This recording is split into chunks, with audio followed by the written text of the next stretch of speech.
Okay, so today I'm in Croydon with Mark Adcock. Thanks very much for agreeing to talk to us today, Mark. No problem. With your pigeons right behind you there. Now, I've interviewed people that train and bet on racehorses, train and bet on greyhounds, but pigeons is a first. How popular a sport is it now? It's not as popular as it was years ago. I mean, 40, 50 years ago, it was massive. Up north, down south, other countries as well. But obviously, with jobs the way they are and that, it is a dying sport. Now, people, well, me, would think of pigeon racing as sort of a working man sport. I remember fathers of my kids having pigeons back when I was a lad. But birds were sold for over $1 million. So, Yeah. I mean, you know. It is still a working man's sport in a way, but there is a few millionaires involved now because of the price of pigeons and because the success rate they have. But the top pigeons are sold for over £1 million, but there's not many of them, and they're not normally from this country. They're normally from Belgium, Holland and China.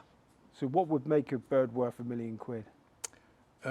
Well, he's got to win nationals, or international races, which is against like 27,000 pigeons, 25,000 pigeons, and not do it once, but do it a couple of times, and have the right breeding bloodline as well.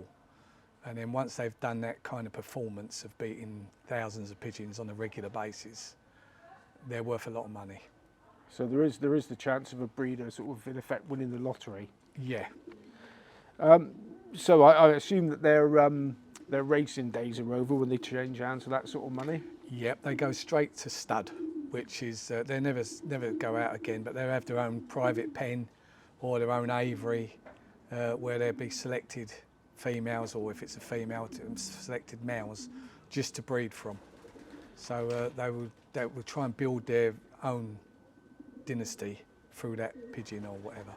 Right. So, I mean, what countries is the sport most popular in? Definitely Belgium and Holland, but I suppose you'd say China are now catching up with them. But it used to be the national sport in Belgium and Holland, going back 50 years, you know. But they are the ones that are really the professionals in the sport now, still.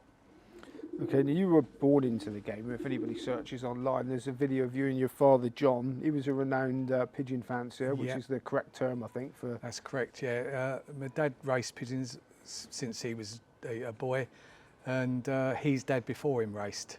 And that was the thing with the pigeons. It still is today, really. The people that are in pigeons today have come through generations of ex-pigeon fanciers through their cousins, dads. You know, it seems to be like the family have carried it on. There's not many outside people come into it. They have tried to go to schools, like the people who are in charge of the RPRA, Racing Pigeon Association, have gone to schools to try and promote the sport. But obviously it's very hard for someone to start up racing, because you've got to have a garden, you've got to have the equipment, you've got to buy the birds. It is quite expensive to start today. Up until recently, you had Patron at the very top of society. Yep, the Queen was the royal patron of Racing Pigeons Association, and she was all her life. But unfortunately, since she passed away, the King, Charles, he's declined to take on the role as being our patron. And why would that be? Well, it's all to do with people that have wrote to him saying that to keep pigeon racing is cruel, and all this sending them thousands of miles or hundreds of miles racing in crates and that. But these people don't realise how well looked after pigeons are and catered for. I mean, the lorries have all got air conditioning in. They're fed on the lorries, they're watered on the lorries, and they enjoy racing. It's a bit very similar to horse racing, the way you answer that and the arguments against it. But I was watching the video with you and your dad. At that time, Croydon was a bit of a hotbed for pigeon fanciers. Is that still the... No, there was at that time, you're only going back well, I suppose you are going back 20 years, but in a mile radius of where I live now, there would be 24 to 30 fanciers in that square mile. Today, I think there's 3, because the generations have passed away and their sons or daughters haven't took it over, so they've it hasn't carried on. So what is it about the sport that's made it your lifelong passion? Because obviously you got the bug, and you've had the bug all your life. So what was it initially about the sport? Well, I suppose I like, because it's always been there, because my dad raised pigeons, and once it's in your blood, once you've got to animals, and you know, I've always loved the birds, looking after them, cleaning them out and breeding them. You know, it's lovely to rear a little baby and see it grow, and see, you know, it get to an older pigeon, and the progress from training it, racing it, to being a champion. You know, it's something, once you've got that, to sit in the garden on a Saturday, waiting for them to come back from the race, and to see that pigeon come up the road. You know, I've had pigeons since I was 10 and I'm 63 now, and you still get the same buzz, the same adrenaline when it hits that shed. No matter whether it's from a 100-mile race or 500, it's still, you know, he could win that race, and you know, you've prepared it and you've raced it, so it's fantastic. And you've loved it so much that your lifestyle has basically been tailored around, would you call it your hobby, or would you say you're semi-professional, or what would be the... Well, it is my hobby. I do sell the odd pigeon, but I suppose my pigeons, because they're they've won quite a lot, they pay for themselves. They've never really cost me money. I've sold a few that covers the corn bill and the training bill, and also I've won money to cover it. So it is a hobby still, but yeah, it's just one of them things.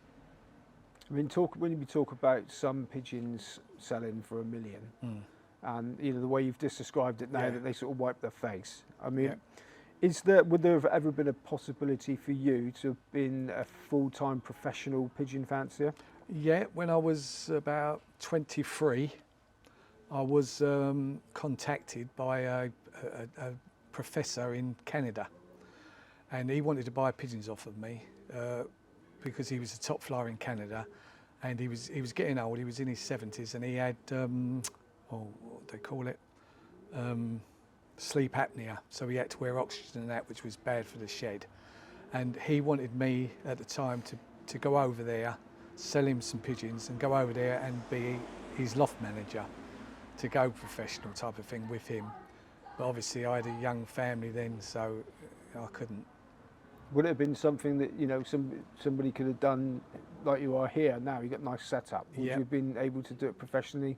Yeah, you can do it. You know, if you want to go down that road, you know, if you lay out the money and buying the real blood stock pigeons, and you can sell the stock. But obviously the stock birds that you're racing will have to perform on the road, because although they've got the bloodline, people still want to see results. But if you've got the bloodline and you produce the results, you can sell pigeons for a lot of money. Okay, now this could be a long, an open-ended question, but can you explain to the layman how pigeon racing works? Well, you start off, you buy a pair of stock pigeons, what we call stock, the ones we say what you pay money for. You pair them together, usually in January, and then within 8 days they should lay a pair of eggs. They lay one on one day, miss a day, and lay the second egg on the 10th day. Then they're 19 days incubation, and then they chip. And then they take 24 days to rear the babies. Now when the babies are 24 days old, they can feed themselves and go in their own section, what we call a young bird section. What I didn't say was, when they're 7 days old, you have to put the ring on, because between 7 and 9 days, you have to get their ring over their knuckle, otherwise their feet are too big. So that's their registration number for that year. Every year you get rings produced to say the date of birth and the year they was born, so and their ring number.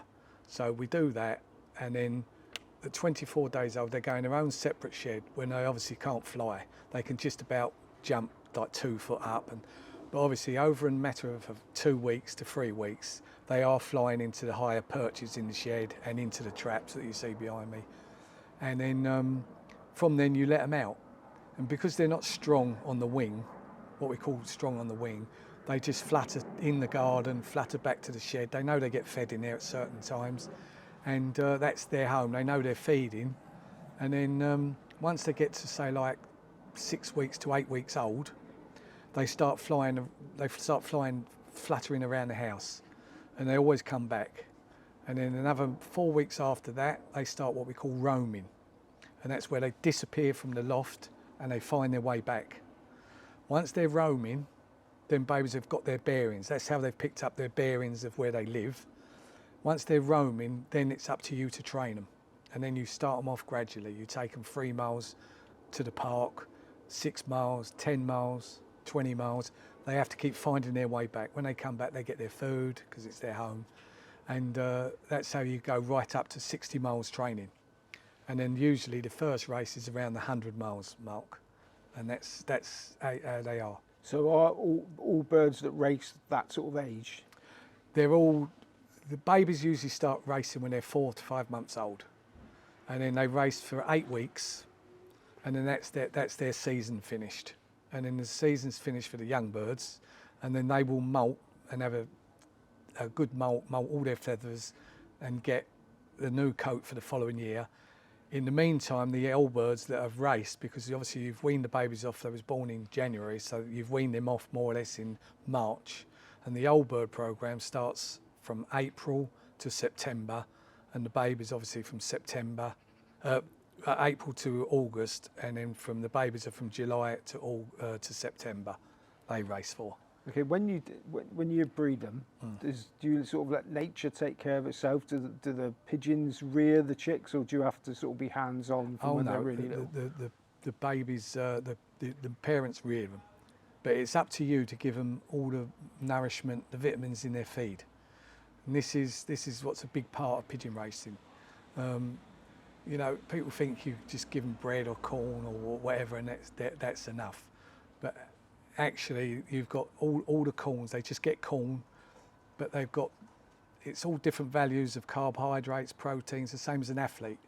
And they have to be built, like babies have to have a lot of protein like a child would to get bone structure and muscles, things like that. And then obviously, when they're racing, they get more carbohydrates because it's energy, burns off energy. And a lot of the professionalism is in how you feed rear babies and how you feed them for racing.